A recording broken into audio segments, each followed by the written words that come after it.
Welcome to the Flourishing Channel. I'm so glad you're here. I'm Amber. I am a florist and floral educator, and it brings me so much joy to teach people how to do different things with flowers. So today I'm going to show you again how to make a wrapped bouquet, but I had the pleasure of going and actually cutting and gathering these flowers myself from my friend Sarah's backyard garden. She sells them beautiful farm wrapped bouquets each week during her busy season, and it was such a blessing to get to go and do this because I've had a really rough week. And when she said you can just come over and pick out whatever you need, it just made my heart really happy. And when I got there, it was just so peaceful. You could just feel the crispness in the air, the birds, the peace that was there, and it just did a lot of good for my soul. And I also got to pick some of the most amazing flowers for my clients this week. And so I am so excited to show you all that I gathered and show you how to put it together in a beautiful bouquet, because a lot of times wherever you're located, there are some farms that are big enough that they have a you pick day.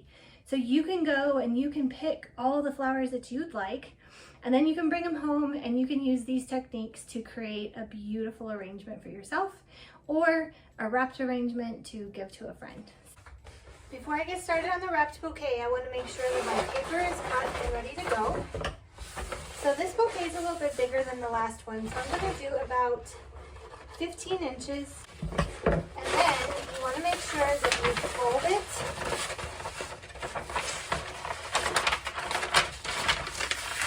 in an L shape so you have a great place to lie the flowers down. And today I'm going to be using twine to secure it, so I'm going to cut that. Now I'm ready to go. If you do use fresh cut flowers from a flower farm and you've cut them yourself, you need to make sure that you hydrate them properly. So this morning I cut them and put them in water that had flower food as soon as I cut them off the stem, and then I let them sit now for 3 hours in that cool water with flower food so that it can hydrate and get all the nutrients that it needs. Once I get this bouquet done, I will also cut them again and put them in cool water with flower food so they can keep hydrating until the customer gets them. So let's get started. I want to remind you that before you get started designing your bouquet, go ahead and separate everything into piles so that it's easy to grab as your hand is full with flowers.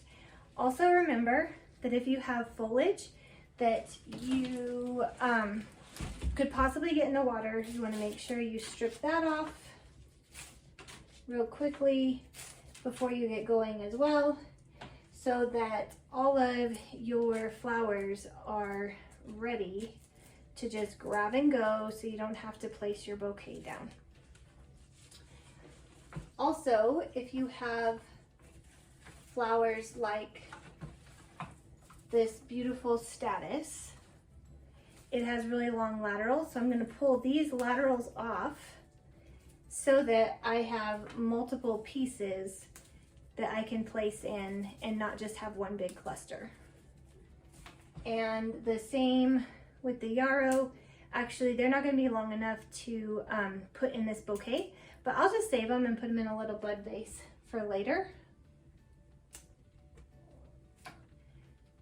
This one is long enough, so I'll just clean off that greenery. This one will be long enough as well. Place those.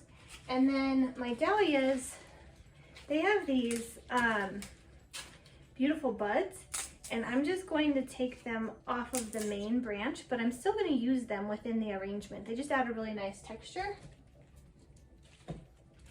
And you can see they'll also add your foliage. If it has, a little bit of a damage to it, just take it off. Same with this. And now we're ready to start designing. So I'm going to grab my hydrangea first because they are a really nice place to start. They're really nice and full. And my yarrow is really full as well, so I'm going to put that in there. And I'm just crisscrossing them in my hand to make an armature. This way your arrangement is all around and it doesn't get flat. I'm going to place the dahlias next. And because I'm assuming this arrangement is just going to go in a vase when my client gives it to her friend, I'm going to make it all around. So we'll just make it even, one on each side.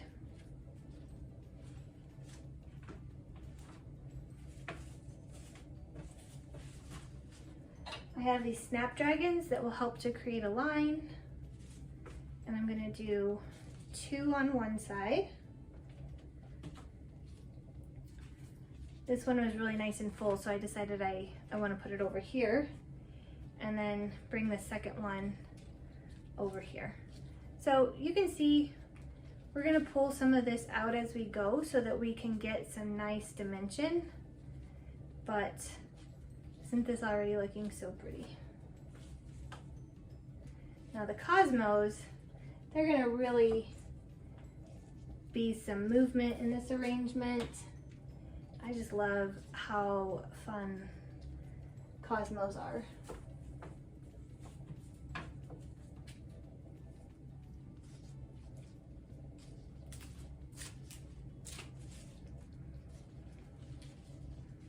Just keep creating your lines back and forth.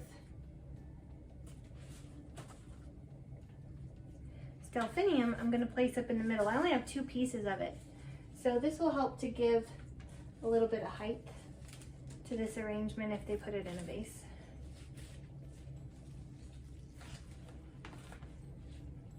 You can turn these cosmos so that you can see their faces instead of going down.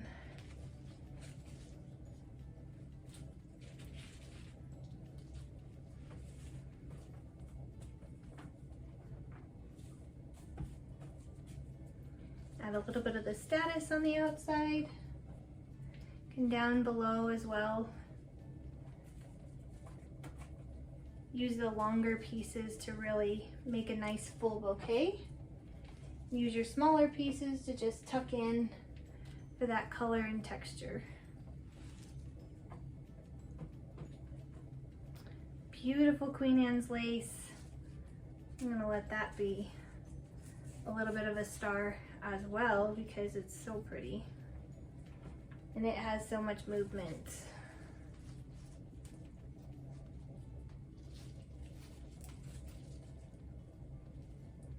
You just continue to crisscross your stems either in the front or the back, however it makes sense for the flower to lay. So this one I'm laying in front of my finger, and this one I laid on the back side of the arrangement behind my thumb. So you really just have to play with the placement. And sometimes you have to go directly through the middle of the stems that you had, just like I did there, so that we can put that in that place. Just gonna keep arranging these. This bee balm is so pretty. I know I just keep saying how pretty everything is, but honestly, it's just, it smells amazing, it looks amazing, it's so fresh. The reason flowers sometimes can get very expensive is because of the travel. When you get flowers from a florist that doesn't maybe have a local grower, or in an off season, we have to get these flowers from South America or Australia or Europe, and they are cut and then they're shipped and they face weather elements and time in a box, and So you can imagine just how much they go through to get to us. And then, you know, they're expected to thrive for another 5 to 7 days. And it's very difficult and it's very expensive. And so anytime I can buy local, I definitely do. Colorado is really hard. Our growing season is not very long. And some people can afford a greenhouse and others can't, so they rely on it being outside. And we also get a lot of hail here. So it's kind of a bummer. It's a very high risk occupation for local farmers here. So when you see their prices as well, don't be shocked, because it takes a lot of time and effort to create such beautiful things. So I've just been adding in all these elements. This is mint from my garden. We've used it a lot this year. I have a ton. And then I also have this beautiful basil. It comes in purple as well, and it is one of my favorite things to use. It smells so good. So we have basil and bee balm that are just bringing a lot of scents to this bouquet, and the chamomile. Ah, isn't this so pretty? Now, just for a little whimsy, I'm gonna add these cute little bunny tails. Some right there. Who can't use just a little fun whimsy in their life, right? All right, so now this looks beautiful from all sides. If you want to pull up anything, you just kind of rearrange it, pull it up, pull it out. I like to design in front of a mirror. That way I can see exactly what it looks like. I have one right here. So let me just double check my work. Pull up some of these flowers.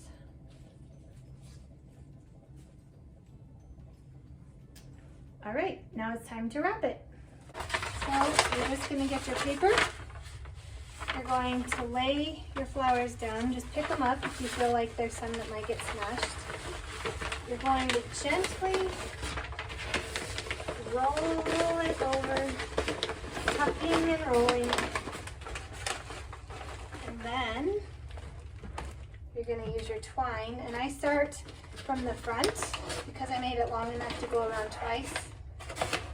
And then I'm going to come around second time, try to hold it down tight. Put your finger there. You'll really get used to using, sometimes you have to use your teeth when you don't have enough hands, or you just have to ask for help. Then you cut those off, and we have that beautiful wrapped bouquet. We're going to cut the ends.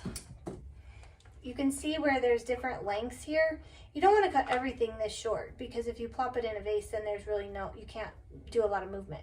So we're going to cut it, about here, because that'll be about, 7-8 inches, which is a typical vase size. So I'm going to trim off these stems in my trash can.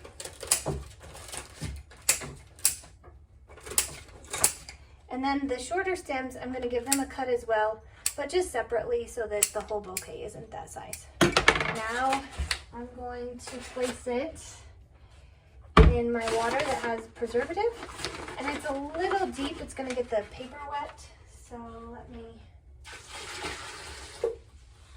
dump that out. You want to make sure your stems are all in water, but you also don't want to soak your paper, because then you have a problem. But this is a beautiful local bouquet, and I hope you enjoy learning more about local flowers and designing a bouquet for either yourself or for a friend.